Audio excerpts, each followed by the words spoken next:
Share ko lang po paano po ako magluto ng sinigang na bangus sa kamyas na may puso ng saging. Ito po yung binili kong bangus, pinakaliskisan ko na po at hiniwa.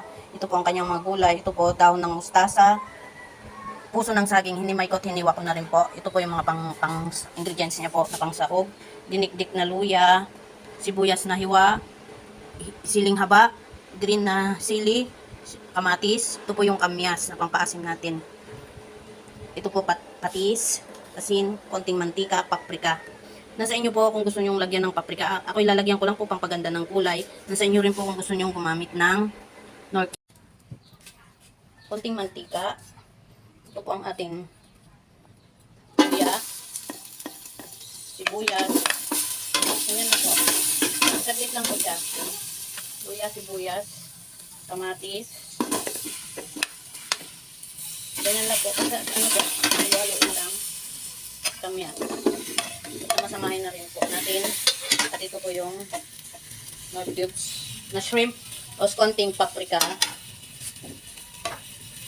Asin. Patis. Nagdagan ko pa ng konting mantika.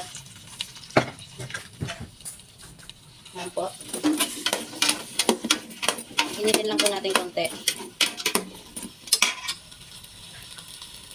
Lagyan po natin ng tubig. Pakuluin.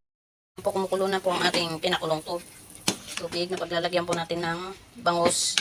Ayan po, durug-durugin po natin ang ating kamyas. Ilagay na rin po natin ang ating bangus. Pakuluin hanggang maluto. Ating takpan ulit.